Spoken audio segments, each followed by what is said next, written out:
And now that we are done talking about the two title fights at UFC 306, let's jump into the rest of the card. It starts in the featured bout of the evening, something that we were supposed to see at International Fight Week at UFC 303. We will now get here at Noche UFC 306. Brian Ortega, Diego Lopes. This is going to be a banger. If you take the entirety of Noche UFC, right? Fight number 1 to fight number 10, which one screams fight of the night the most to you? Because to me, it is this one right here. Brian T. City Ortega, the number 3 ranked featherweight and former title challenger, will be taking on the number 12 ranked surging Diego Lopes. And the conversation starts with Diego Lopes because 2024 may just be the year of Diego Lopes if he gets the job done this Saturday night. Let's take a look here. UFC 300, the biggest fight card in mixed martial arts history. He gets a first round knockout against a top 15 Sadiq Youssef. And then from there, we go from April to June, a very quick turnaround. International Fight Week, UFC 303, one of the biggest cards of 2024 for the UFC, as every International Fight Week is always a big, big fight for that year. We originally were supposed to see Diego Lopes take on Brian Ortega. That was a fight that came together on relative short notice, about a month, maybe 3 weeks out from when the card was going to go down. Brian Ortega tried to make the weight, so much so that we even had them face off with one another. It was going to happen up a weight class due to Brian not being able to do the featherweight limit. They were going to have it at lightweight. Then the day of the fight, he gets sick, and on 4 hours' notice, Dan Ige, top 15 featherweight fighter, jumps in to face Diego Lopes at a catch weight of, 160 something pounds, if I'm not mistaken.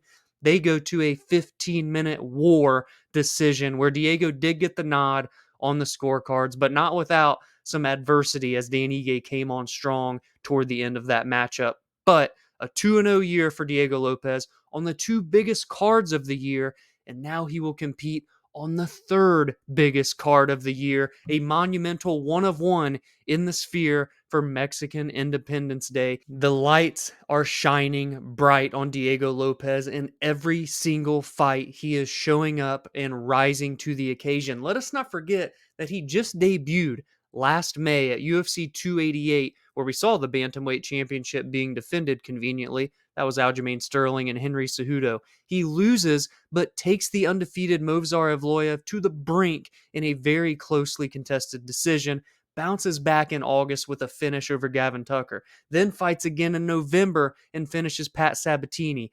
Activity and high-quality victories and big-time finishes. Diego Lopes doesn't know anything other than that, so now he comes in for his 6th UFC fight, and if he gets a victory here against Brian Ortega, he launches himself immediately into title contention and into the top 5. He is just 29 years old, just now getting ready to enter his prime, has finished 22 of his 25 victories, 31 total fights for the 29-year-old Diego Lopes, and not to mention how incredible of a fighter he is, but he seems like a pretty damn good guy as well, helps coach the likes of Alexa Grasso and some of the other amazing Mexican fighters that are participating in this Saturday's event. But across the cage from Diego will be T-City, Brian Ortega, back for the first time since February of this year, 7 months ago now, when he did get a finish, a submission victory over Yair Rodriguez. That was a year and a half in the making from their first fight that ended very early on, 4 minutes into the first round back in July of 2022 when Brian Ortega messed up his shoulder. So he's only fought once since that injury. It was a victory to avenge against Yair.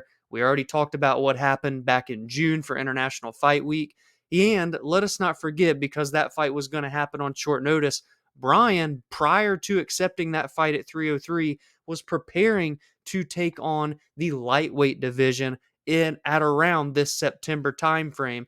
So he quickly made the adjustments to try 145. It didn't work out. Now we see him back here on this card that he was planning to be on already, but still not at lightweight. Instead, it will be at 145 pounds against one of the most dangerous men in this featherweight division and the guy with the absolute most momentum in this featherweight division, maybe outside of the champion, Ilia Topuria. Brian Ortega, known for his electric jiu-jitsu, being able to just pull submissions out of seemingly nowhere, but not afraid to stand and trade with his opponents as well. Diego Lopes, I talked about that finishing clip. Well, 10 of those 22 are by knockout. 12 of them are by submission.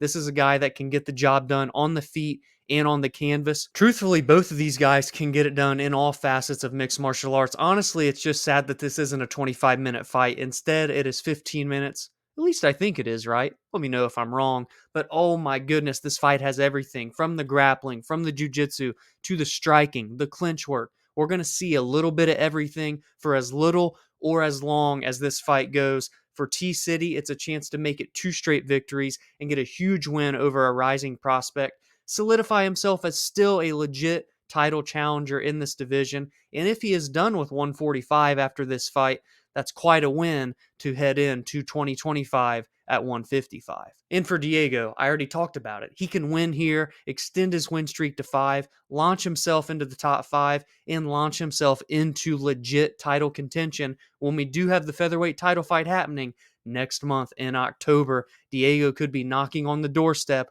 with a big-time outing against Ortega. Next, we go to the lightweight division where the 25-year-old, 15-1 golden boy Daniel Zellhuber will look to make it 4 straight victories in the UFC. To do so, he will have to take on Esteban Ribovics, who is 13-1. Yes, we have a combined 28 wins to only 2 loss ratio in this lightweight matchup here. Ribovics looking to make it 3 straight victories in his own right. He's 2-1 overall in the UFC and a Dana White Contender Series alum. Zellhuber, also a Dana White Contender Series alum from 2021. These two have been surging on the outside, looking in at 155 pounds. The winner here will get one step closer to the rankings. 2 guys that like to finish fights and have a very fun fight style. That's the biggest thing about this Noche UFC card. People were complaining when this fight card was announced, which is just, oh my gosh, we are just spoiled as MMA fans because look, Dana never said this was going to be the craziest, biggest card of all time in terms of the fighters. That was UFC 300. He always said this was going to be the biggest production and craziest event that they have ever put on. And that is what we are getting here at the Sphere.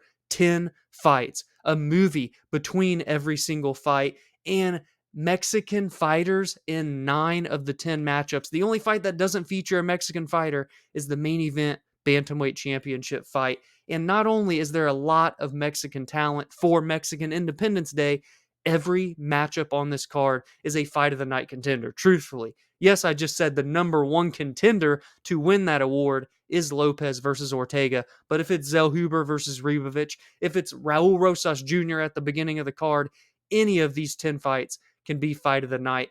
That's what matters. The action in the octagon. Pair that with Mexican talent as the sport continues to grow in that country and fighters looking to make a name for themselves on the biggest stage they've ever competed on.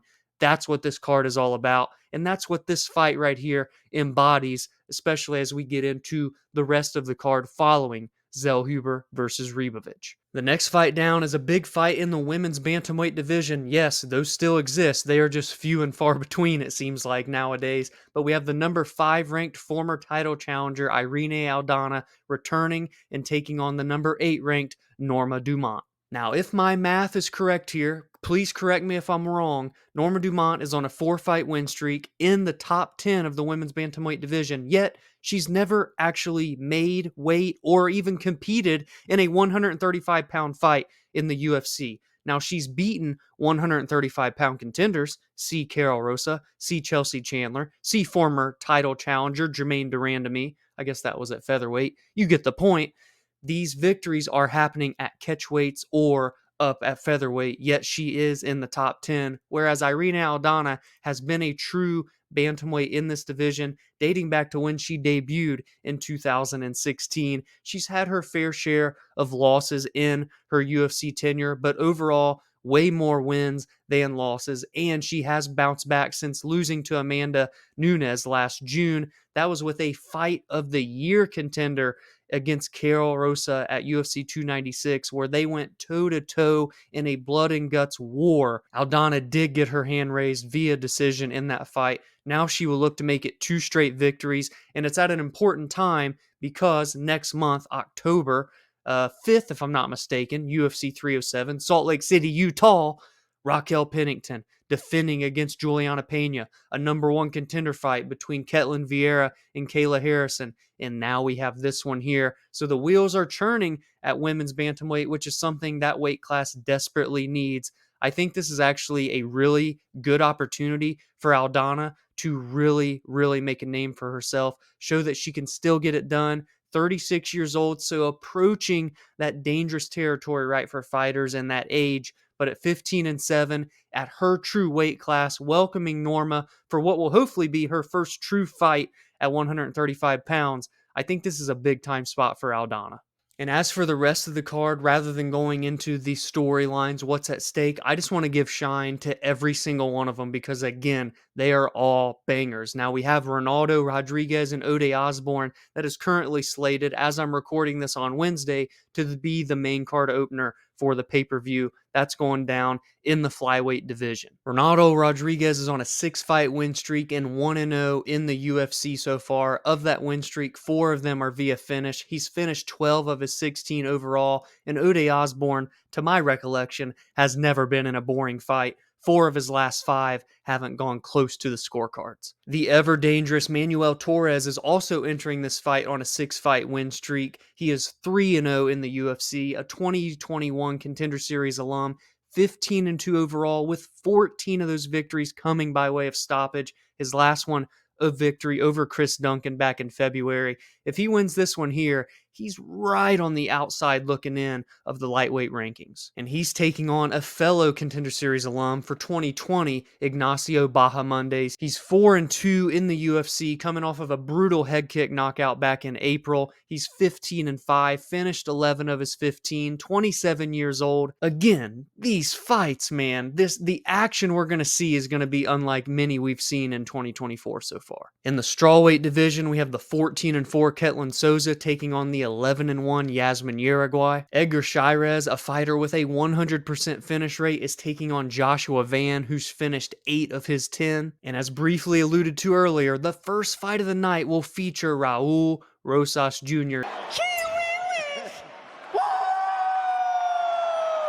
Yes, the man who was 17 when he competed on Dana White's Contender Series is back for his second fight in 2024, looking to make it his 3rd straight victory overall. He's 3-1 so far since joining from the Contender Series back in 2022. The only loss was to Christian Rodriguez, a very big upset at that time. It has since aged quite well. Christian is an absolute dog. And he is taking on Aoriqileng, who is always in a dogfight style war in this weight class. Now, he's coming off of a no contest that happened back in February. Prior to that, he got a victory over Johnny Munoz last October. So he's looking to regain some momentum, and Raul Rosas Jr. is continuing to build his stardom. So give me your thoughts on this Noche UFC card in the comments below. What are your predictions? What is your fight of the night? Who's going to make the biggest impact on the prelims and main card outside of those title fights? Give me everything you're thinking and more in the comments. If you enjoyed this breakdown, please be sure to drop a like, subscribe to the channel if you are new. Every single week, I will break down and discuss the biggest storylines and what is at stake heading into every fight.